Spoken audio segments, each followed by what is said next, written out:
Hello, my dears. My name is Joanna and I welcome you to Johanna Draconis, the Deconstruction of C-PTSD podcast. In this episode, we will talk about manipulation language to be precise. Or in other words, why everything is your fault. How couldn't it be? With the big family holidays coming up, and I know how for many of you that is a very difficult time. Be it because you don't have family around you, or you do have family around you. A small disclaimer beforehand. As an artist, some things in social areas fly above my radar, or I perceive differently. So if I left anything unclear, or the like, please don't hesitate to contact me or ask anything. Alright? With that out of the way, let's talk about it. I mean, it is your fault. Of course it is. How couldn't it be? You see, if you're not at fault, I am. And that can't be. So you must be the one at fault. Clearly. I don't feel like I am in the wrong, so clearly, I am not. That might be a joke, but it is actually a pretty good summary of what is happening. But that isn't the real problem with manipulation, as once it is exposed, it can be handled pretty easily. You see, when we are attacked by a weapon, we see the weapon, we see a wound, and it's clear, we were attacked by this weapon. But with manipulations, our opponent is a magician. Now you have a wound, but there's no weapon. And he is just smiling. Because similar to a magician using illusions, the manipulators use really similar tricks. He hides his movements in smoke, and because everything is happening so fast, you just don't know what just happened. But still, the feeling remains. But most people have issues going against something if there's not a clear cut-out case for what happened. Like the weapon and the wound. They just know something is wrong. Once a manipulator has to act in the open, his tricks become obvious and easy to block. So let's shine a bit of light on it all, shall we? First off, I want to make something clear. Not everyone who uses manipulation language does it with bad intent. Some are unaware that their behavior is wrong. Others just really want to avoid a topic. That doesn't mean it is okay what they are doing, and that we cannot still use the knowledge to protect ourselves. All I'm saying is, it might come from someone who genuinely loves you.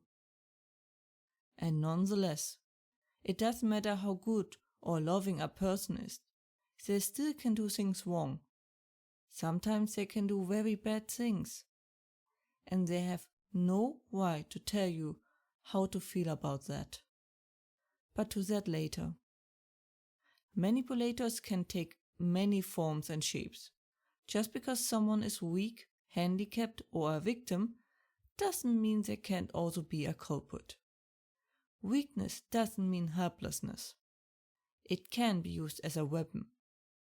We get to that later. So manipulative language could be used by anyone, but there are some hints that a person is doing it regularly or is a true manipulator. That person usually can never admit they did something wrong, aka owning up to their mistakes. Neither will they be able to handle criticism rather well.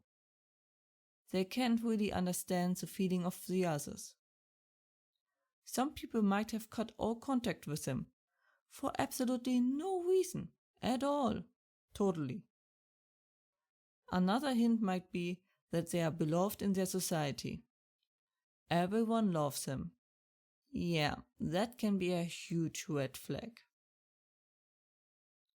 One of the main problems manipulators have is that they don't really get the other's feelings. Sadly, some people think how they feel are facts. So if they feel like there is no reason to be upset, then there is not one. But if their opinion, voice and emotions matter, so do yours. Why should they have more weight than you? It is really helpful to imagine the scene with the roles reversed. How would it play out then? Luckily, like most things, manipulation language does have its classics, or at least a recurring theme. So let us do a few examples. Number 1. Look what you made me do. Yes, you. Of course, you made me do it. I was basically forced. There was no other options. Because you behaved this way, I had to take this road and suffer severe consequences. It is your fault. Here we have it again. I don't want to take up responsibility, so I give it to you. The good thing is, you can reject that gift. Side note, gift means poison in German. Thought that it is fitting here. An harmless example would be, because you didn't bring the cake I wanted, I had to order one for 50 online. Another example, because you refused my request, I had to punish you. Edited, of course. Usually they wouldn't mention it cost so much unless to guilt trip you about how much money they had to spend. Also, they usually don't say punish, but just the things they did. As if it is normal. The mistake of this logic is, of course, first, that you are responsible for their actions, and second, that there were only two possible outcomes. Either you do as told, or this was bound to happen automatically. It was their choice to act this way. Everyone is responsible for their own actions. We are the ones having to live with them for the rest of our lives. So, as long as you have to carry the responsibility of what happens afterwards, you make the call. And they make theirs. You are not responsible. They are. And they really don't like that. That is why they give the blame to you, because otherwise they would have to face consequences, and they don't like that. Which is natural, but also wrong. It is best to refuse this deal. Number 2. Why are you being so difficult about it? Yes, we were just planning to rob you. Why are you making such a big deal out of it?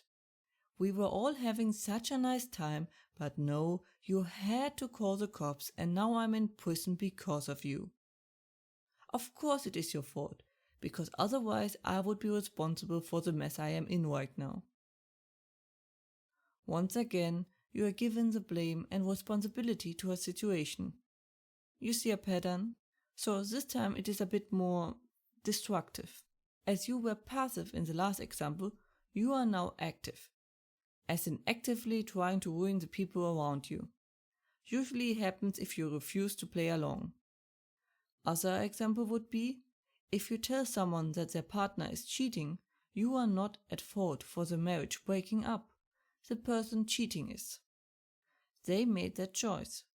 If they really would think their action was okay, they would tell their partner. But of course not. That is why they are upset that they got exposed. You are at fault for everything.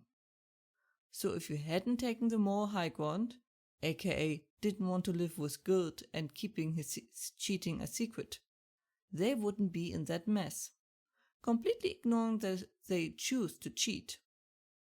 Once again, they try to drop off the guilt, shame and responsibility off to you. The best reaction to that is just laugh and walk off. Otherwise, any defense will be used as an ammunition against you. So what to say in summary? First, always be skeptical if someone tries to determine you are the reason for all the things gone wrong, especially if the person is in some way or form involved. Always ask yourself what the benefit to the other person could be from this. Also, you are innocent until proven guilty. No need to defend yourself. if your opponent has not brought any good reason why you did it. It is not you who has to prove you are innocent, but them to prove that you are the one at fault. Simply connecting events does not make you guilty. A big red flag is if they don't give you time to think. Manipulators always want to keep you on the run, so you don't have time to think. Ask to talk about it another time. If they refuse, take a step back. Something is usually fishy then. You might not immediately get it, but the more you read or see about manipulation sentences, the more easily your brain will spot them and be mostly immune to them. Practice helps, as usual. This week was a sad one for me. My grandmother died, from my mother's side. She had a cold, which turned bad. She was taken to the hospital and went sleeping. She was close to 100 years old. So it wasn't really unexpected, but still a surprise. I had a bad feeling about that, and luckily visited her a few months ago, despite my state I was in, because I felt I wouldn't see her otherwise again. We kind of said our goodbyes, also to my grandfather, and I'm so glad I did that.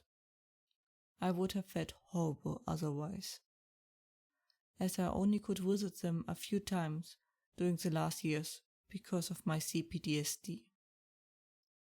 I expect my grandfather to follow her soon, a person which I always felt a special connection, and is the reason why red roses are my favorite flower. His garden with the rose bushes was a paradise, but because of their age, they had to abandon it. More and more with the years, until they couldn't even cook in the end anymore. My grandpa was the greatest cook and made me love vegetable as a kid. I of course support my mother in this time of need, as I promised them I always would. I am glad I have the knowledge to help her and other people in situations like this. So, I hope wherever they end up be, they have a wonderful garden again, with their beloved birds, where she can eat finally all the cake again she wants to, and both have the best times one could have. That was it for today's episode. I hope you liked it. I just thought that today is Veterans Day, so I wanted to say that the best thing you can do for your loved ones and your country is that you take care of yourself.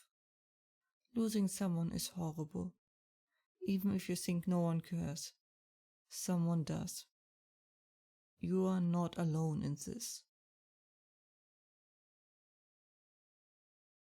If you have any questions or feedback and the like, please let me know at contactme@johannatakonis.com.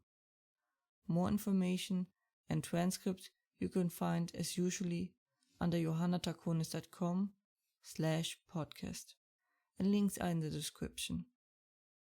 I hope to see you next time. Watch yourself and have a wonderful time.